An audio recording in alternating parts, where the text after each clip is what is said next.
जय हिंद दोस्तों, स्वागत है आपका चैनल पर। सबसे बड़ी खबर के साथ एक के सामने मौजूद, जहां पर चलेंगे। सबसे पहले और बड़ी अपडेट में आपको बताएंगे, जम्मू कश्मीर के अंदर सोनिया गांधी छुट्टियां मनाने के लिए नहीं गई थी, बल्कि इंडिया गठबंधन को मजबूत करने के लिए गई थी। दोस्तों, सोनिया गांधी ने मायावती से फोन पर बात करते हुए इंडिया गठबंधन में शामिल होने की बात कही है। बताएंगे क्या है पूरी अपडेट और बीएसपी की ओर से किन शर्तों पर इंडिया गठबंधन में शामिल होने को मंजूरी मिलेगी, बताया गया है खुद बीएसपी की ओर से। बताएंगे इसके बारे में पूरी अपडेट दोस्तों। इंडिया गठबंधन में एक और पार्टी होने जा रही है शामिल। वहीं पर यूपी के अंदर छात्र की पिटाई के बाद जहां पर एक और टीचर को गिरफ्तार किया जाना चाहिए था, लेकिन फैक्ट चेकर जुबैर के खिलाफ ही एफआईआर दर्ज करा दी गई है दोस्तों, जिसके बाद सोशल मीडिया पर वी सपोर्ट जुबैर से ट्रेंड कराया जा रहा है। बताएंगे इसके बारे में पूरी अपडेट। और घोसी के चुनाव में बीजेपी के समर्थन में वोट मांगने के लिए पहुंचे थे ओम प्रकाश राजभर। अपने ही लोगों ने घेर कर पूछ लिए ऐसे सवाल कि जवाब नहीं दे पाए ओम प्रकाश राजभर। और ममता बनर्जी की ओर से लोकसभा चुनाव को लेकर एक सनसनीखेज दावा किया गया है। क्या दिसंबर में मोदी सरकार कराने जा रही है चुनाव? इसके पीछे उन्होंने बड़ा तर्क दिया है दोस्तों। बताएंगे कौन से तर्क वाली बात कही है। और बुंदेलखंड के बड़े नेता मध्य प्रदेश में कांग्रेस पार्टी में शामिल होने जा रहे हैं। वहीं पर नूह के वीएचपी के रैली को लेकर भी बड़ी अपडेट सामने आ रही है दोस्तों। एक एक करके चलेंगे सभी बड़ी खबरों की तरफ, सारी बड़ी जानकारी आप तक पहुंचाएंगे। लेकिन उससे पहले अगर आप भी मानते हैं कि बीएसपी का इंडिया गठबंधन में शामिल होना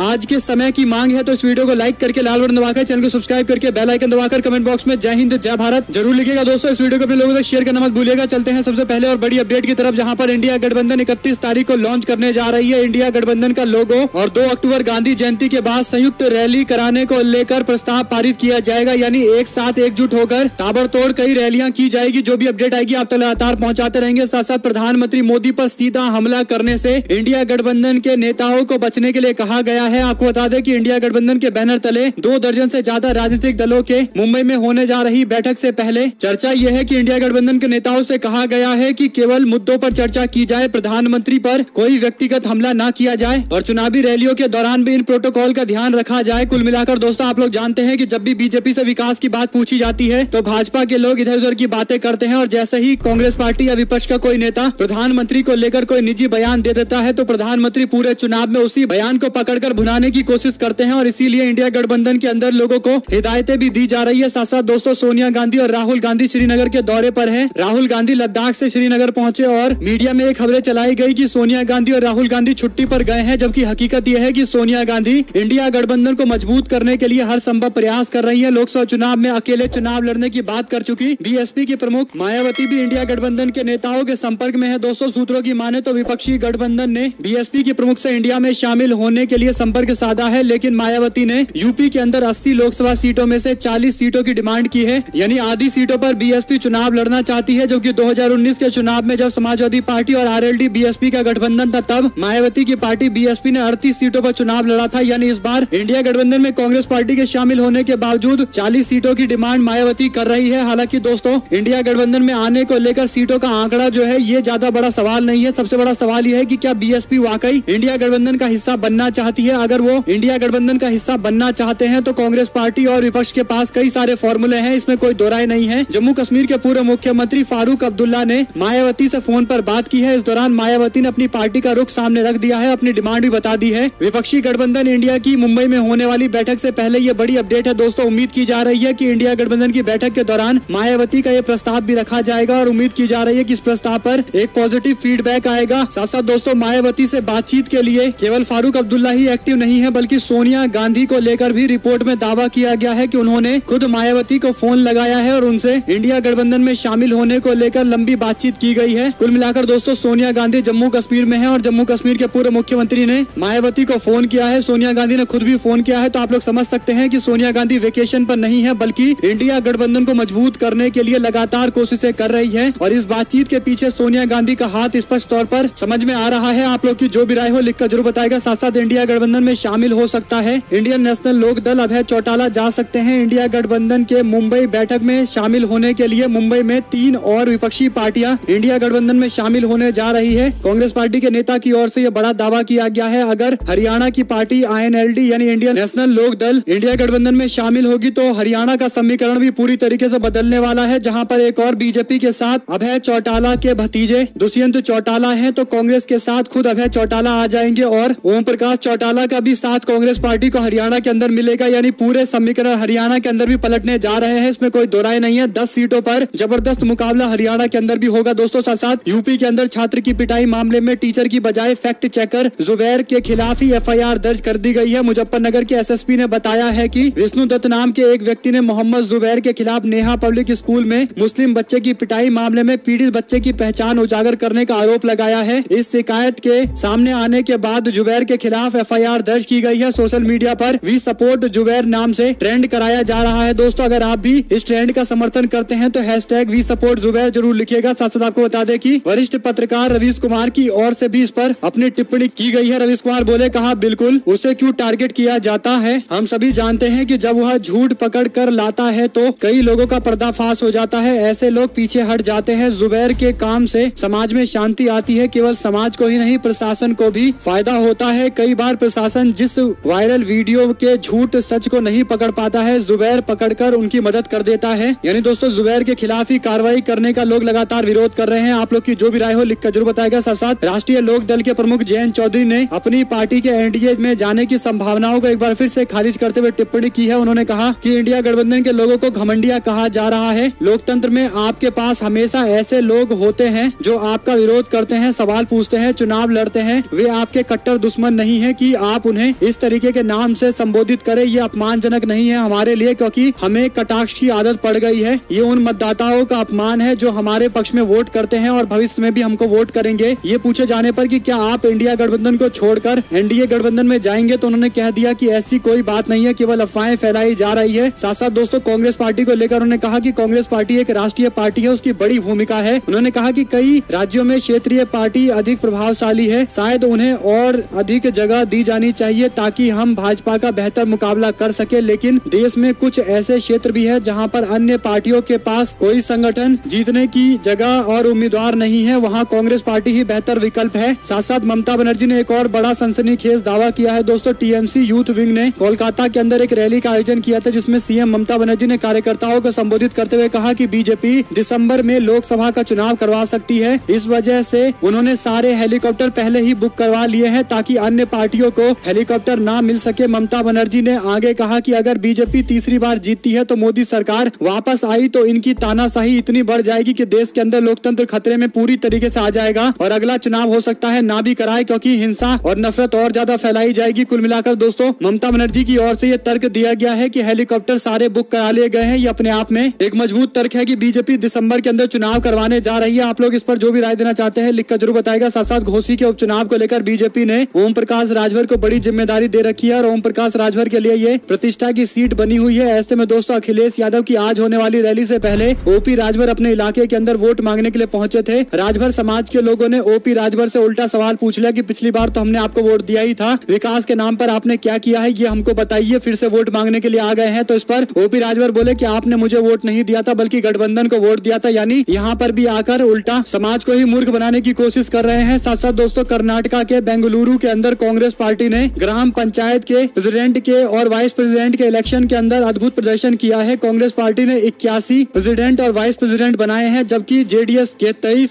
अध्यक्ष और उपाध्यक्ष पंचायत में बनकर आए हैं, जबकि अदर्स में यानी बीजेपी के मात्र 16 अध्यक्ष और उपाध्यक्ष बनकर आए हैं। कांग्रेस पार्टी को जबरदस्त जन समर्थन मिल रहा है। दोस्तों, 14 सीटों का कांग्रेस पार्टी को जेडीएस के इलाके में फायदा पहुंचा है और कांग्रेस पार्टी के लिए एक बड़ा बूस्ट है। साथ साथ प्रदेश कांग्रेस कमेटी की ओर से राजस्थान में एक सर्वे कराया गया, जिसमें दावा किया गया है कि कांग्रेस पार्टी अभी की स्थिति में राजस्थान के अंदर 118 सीटें जीतने की स्थिति में है, जबकि बीजेपी को 67 सीटें मिल सकती है, वहीं पर अदर्स को 15 सीटें मिल सकती है। साथ साथ दोस्तों, जेडीएस को चन्नपटना के अंदर तगड़ा झटका लगा है, जहां पर जेडीएस के नेता और पूर्व MLA M Aswath Congress party join करने जा रहे हैं। डीके शिव कुमार और डीके सुरेश से मुलाकात करने के बाद उन्होंने जेडीएस को तगड़ा झटका देने की जानकारी दी है। साथ साथ बुंदेलखंड के दिग्गज नेता गुड्डू राजा बुंदेला 2 सितंबर को कांग्रेस पार्टी में ज्वाइन करने जा रहे हैं। कमलनाथ पार्टी ज्वाइन कराएंगे। वहीं पर हरियाणा के नूह में जल अभिषेक को लेकर तनावपूर्ण स्थिति देखने को मिली। हिंदू संगठनों के द्वारा शोभा यात्रा निकालने की बात कही गई थी, जिसके बाद प्रशासन की ओर से अपनी तैयारी पूरी की गई। जो जानकारी सामने आ रही है उसके अनुसार प्रशासन ने 14 लोगों को नलहड़ मंदिर में जाने की अनुमति दी है। गुरुग्राम में कई सारे हिंदुवादी संगठन के नेताओं को नजरबंद किया गया है। नूह हिंसा के बाद 2 पंचायत में कुलभूषण भारद्वाज जो हिंदुवादी संगठन से जुड़े हुए हैं हेड स्पीच दिया था। 2 एफआईआर भी दर्ज की गई है। हरियाणा पुलिस के एडीजीपी ममता सिंह ने एनडीटीवी से बात करते हुए कहा कि जल अभिषेक कराया गया है, लेकिन रैली की अनुमति नहीं दी गई है। यात्रा निकालने वालों के खिलाफ कड़ी कार्रवाई की जाएगी। नूह में प्रशासन 14 लोगों को नलहड़ मंदिर में जाने की अनुमति दे चुकी है, लेकिन यात्रा निकालने की कोई इजाजत नहीं है। साथ साथ दोस्तों, मान मानहानि केस में तेजस्वी यादव को गुजरात का दौरा करना पड़ेगा। अहमदाबाद की मेट्रो कोर्ट ने तेजस्वी यादव के खिलाफ समन जारी किया है। गुजरातियों को ठग कहे जाने के मामले पर उन्हें गुजरात की कोर्ट की ओर से समन आया है। सामाजिक कार्यकर्ता हरेश महतो ने मामला दर्ज कराया था, जिसके बाद ये जानकारी सामने आ रही है। क्या राहुल गांधी की तरह गुजरात में ही तेजस्वी यादव पर भी कार्रवाई की जाएगी? क्या उनको भी उनके पद से हटाया जाएगा और बिहार के अंदर राजनीतिक अस्थिरता लेकर आई जाएगी? अपने आप में बड़े सवाल है दोस्तों, आप लोग अपनी राय जरूर लिखकर बताइएगा। साथ साथ भारतीय जनता पार्टी सरकार की तारीफ करते हुए कांग्रेस पार्टी और विपक्ष पर निशाना साधते हुए अमित शाह ने प्रेस कॉन्फ्रेंस किया, लेकिन प्रेस कॉन्फ्रेंस के दौरान उनकी जुबान फिसल गई और कहने लगे कि मैंने किए घोटाले, ऐसे 24 घोटाले हैं और उन्होंने 24 घोटाले गिनवाए हैं। जिसके बाद लोगों ने वीडियो शेयर करते हुए पूछा है कि क्या अमित शाह बिल्कुल हकीकत बोल रहे हैं या फिर उनकी जुबान फिसल गई है। साथ साथ दोस्तों 2 दिन पहले शिरोमणि अकाली दल की ओर से स्पष्ट तौर पर कहा गया था कि बीजेपी के साथ एनडीए के साथ कोई समझौता नहीं होगा, एनडीए गठबंधन में शिरोमणि अकाली दल शामिल नहीं होगी। लेकिन अब ये जानकारी सामने आ रही है कि एनडीए गठबंधन में शिरोमणि अकाली दल दिसंबर के बाद शामिल हो सकती है। साथ साथ दोस्तों डीजीपी ममता सिंह की वीएचपी को चेतावनी, नूह में यात्रा की इजाजत नहीं दी गई है, हिंसा की गई तो बख्शा नहीं जाएगा। साथ साथ दिल्ली बीजेपी के लोगों ने चंद्रयान 3 की सफलता को लेकर प्रधानमंत्री के जगह जगह बैनर पोस्टर लगाए हैं। लगाए गए बैनर पोस्टर में चंद्रयान 3 के एनिमेटेड इमेज को लगाया गया है। भारत का झंडा लगाकर लिखा गया कि चंद्रयान 3 की सफलता पर सभी देशवासियों को हार्दिक बधाई, भारतीय जनता पार्टी दिल्ली प्रदेश। इसके बाद लोग सवाल पूछ रहे हैं कि क्या बीजेपी चंद्रयान 3 को चुनावी मुद्दा बनाने जा रही है और चंद्रयान 3 पर वोट मांगेगी? क्योंकि अगर बीजेपी ने विकास कार्य किए होते तो उनको अपने विकास पर वोट मांगना चाहिए था। इस तरीके से प्रचार करके वैज्ञानिकों की सफलता को प्रधानमंत्री की सफलता बताकर शायद प्रचार करने की कोई जरूरत नहीं पड़ती। साथ साथ 3 साल में 20,000 सूक्ष्म, लघु और मध्यम उद्योग बंद हुए हैं, यानी 20,000 एमएसएमई बंद होने की जानकारी सामने आई है। दोस्तों 2020 के अंदर 175 एमएसएमई बंद हुए हैं, लेकिन 2022 में 13,290 mini, small and medium enterprise बंद हुए हैं। एमएसएमई, छोटे लघु उद्योग बंद हुए हैं। एक तरीके से दोस्तों सरकार के दावों के इतर देश के अंदर व्यापार धीरे धीरे कमजोर होता दिखाई दे रहा है। इन आंकड़ों से तो यही जानकारी मिल रही है। आप लोग की जो भी राय हो लिखकर जरूर बताएगा। साथ साथ जूता कांड के बाद एक बार फिर से स्वामी प्रसाद मौर्य चर्चा में हैं। हिंदू धर्म को लेकर उन्होंने टिप्पणी करते हुए कहा कि ब्राह्मणों की जड़ें बहुत गहरी हैं और सारी विषमताओं का कारण भी ब्राह्मणवाद है। हिंदू नाम का कोई धर्म नहीं है, हिंदू धर्म केवल धोखा है। सही मायने में जो ब्राह्मण धर्म है उसी ब्राह्मण धर्म को हिंदू धर्म कहकर देश के दलितों, आदिवासियों, पिछड़ों को अपने धर्म के मकर जाल में फंसाया जा रहा है। स्वामी प्रसाद मौर्य की ओर से कई और बातें कही गई है। स्वामी प्रसाद मौर्य के इन बयानों पर आपकी जो भी राय हो दोस्तों लिखकर जरूर बताएगा। वहीं पर सूर्य प्रताप सिंह बोले, कहा जम्मू कश्मीर के कठुआ के अंदर टीचर को तुरंत गिरफ्तार किया गया, लेकिन मुजफ्फरनगर वाली टीचर को अब तक गिरफ्तार नहीं किया गया है। ऐसा आखिर क्यों? दरअसल दोस्तों 2 मामले सामने आए। एक मुजफ्फरनगर से सामने आया जहां पर टीचर ने जो हरकतें की है उसके बावजूद अभी तक उसकी गिरफ्तारी नहीं हुई, लेकिन जम्मू कश्मीर के कठुआ के अंदर एक बच्चे को धार्मिक नारा लिखने पर पीटने के मामले पर गिरफ्तारी टीचर की हो गई है। तो लोग सवाल पूछ रहे हैं कि 2 मामले को अलग अलग तरीके से क्यों ट्रीट किया गया है। सांसद आम आदमी पार्टी के नेता संजय सिंह बोले, कहा मोदी अडानी के भ्रष्टाचार और गहरे रिश्ते पर हम बोलते रहेंगे, सारी एजेंसियां धृतराष्ट्र बन जाएंगी। साथ दोस्तों मोदी ने ग्रीस के दौरे पर बंदरगाह सौदे की पहल की, अडानी कर सकते हैं निवेश। ग्रीक की मीडिया की ओर से यह दावा किया गया है। ग्रीक मीडिया की आई खबर के अनुसार कहा गया है कि भारत के प्रधानमंत्री नरेंद्र मोदी ने हालिया ग्रीस के दौरे के दौरान दौरे को ऐतिहासिक बताया था, क्योंकि वे 40 साल के बाद ग्रीस के दौरे पर आए। हालांकि इसका एक महत्वपूर्ण व्यापारिक एजेंडा भी था। एक मीडिया रिपोर्ट के अनुसार मोदी की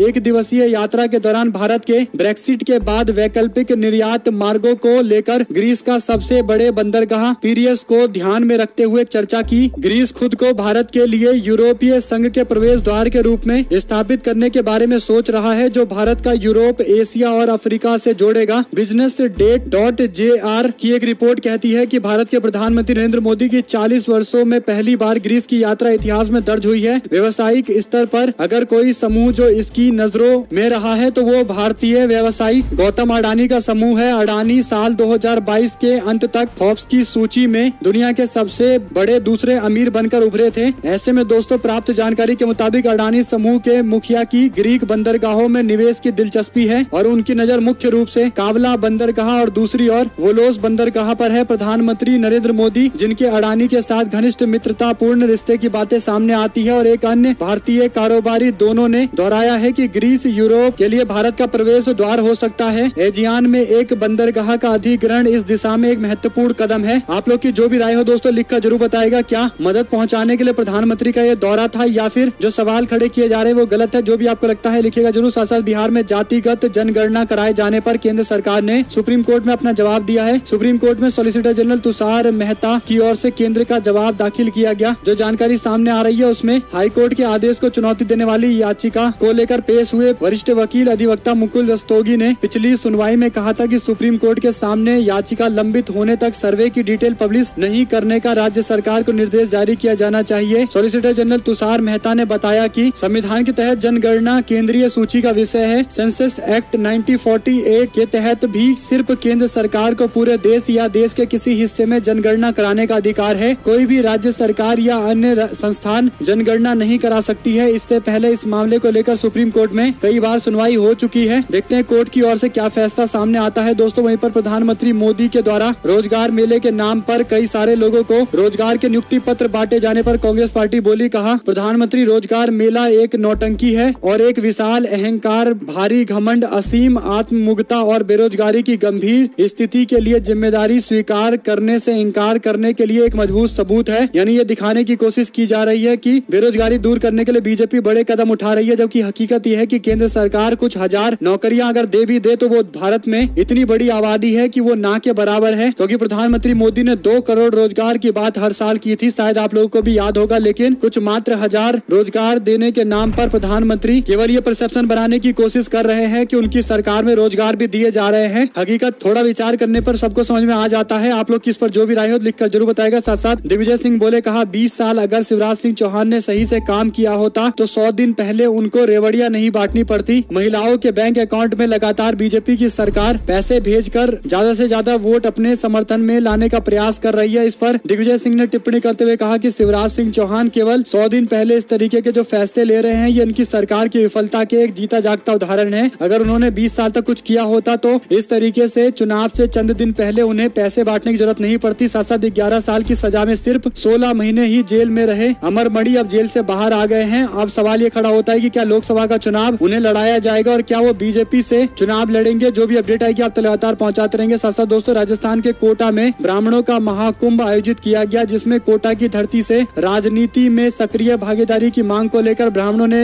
हुंकार भरी है। हजारों की संख्या से प्रदेश भर के ब्राह्मण समाज के सांसद, विधायक, पूर्व मंत्री, पूर्व विधायक सहित हजारों लोग कोटा पहुंचे। विप्र फाउंडेशन के तत्वाधान में सर्व ब्राह्मण समाज की ओर से 11 वैदिक ब्राह्मणों द्वारा शंखनाद और भगवान परशुराम की विशेष पूजा के साथ कार्यक्रम का आगाज किया गया। महाकुंभ के दौरान विभिन्न वक्ताओं ने EWS आरक्षण के तहत अन्य लाभ देने, कोटा मेडिकल कॉलेज का नाम भगवान परशुराम के नाम पर रखने, मठ मंदिरों को सरकारी नियंत्रण से मुक्त करने और मंदिरों में ठाकुर जी के पूजन के लिए ब्राह्मण पुजारी को रखने के संबंधित मांग उठाया है। वहीं केरल के सीएम पिनरई विजयन के साथ उनकी बेटी और सूबे के नेता प्रतिपक्ष को विजिलेंस कोर्ट से बड़ी राहत मिली है। अदालत ने उस याचिका को खारिज कर दिया है जिसमें इन सभी लोगों के खिलाफ भ्रष्टाचार के आरोपों के तहत केस चलाने की मांग की गई थी। स्पेशल कोर्ट का कहना है कि याचिका में जो तथ्य दिए गए हैं वो केस चलाने के लिए पर्याप्त नहीं है, लिहाजा रिट को खारिज किया जाता है। साथ साथ दोस्तों राज्य के पास नहीं जनगणना कराने का अधिकार केंद्र की तरफ से सुप्रीम कोर्ट में हलफनामा दाखिल किया गया है। देखते हैं इस पर बिहार सरकार की ओर से क्या टिप्पणी की जाती है। वहीं पर यूपी में कांग्रेस पार्टी ने बड़े बदलाव किए हैं। प्रदेश प्रवक्ताओं और मीडिया पैनलिस्टों की नई लिस्ट जारी की गई है। यूपी कांग्रेस के प्रवक्ताओं और मीडिया पैनलिस्टों की जो लिस्ट जारी की गई है उसमें प्रवक्ताओं में डॉक्टर CP राय को पैनलिस्ट बनाया गया है। डॉक्टर कुलभूषण त्रिपाठी का नाम भी ऐड किया गया है। साथ साथ कांग्रेस पार्टी मध्य प्रदेश में जल्द अपने उम्मीदवारों की लिस्ट जारी करने वाली है। कांग्रेस पार्टी ने उम्मीदवारों के नाम पर मोहर की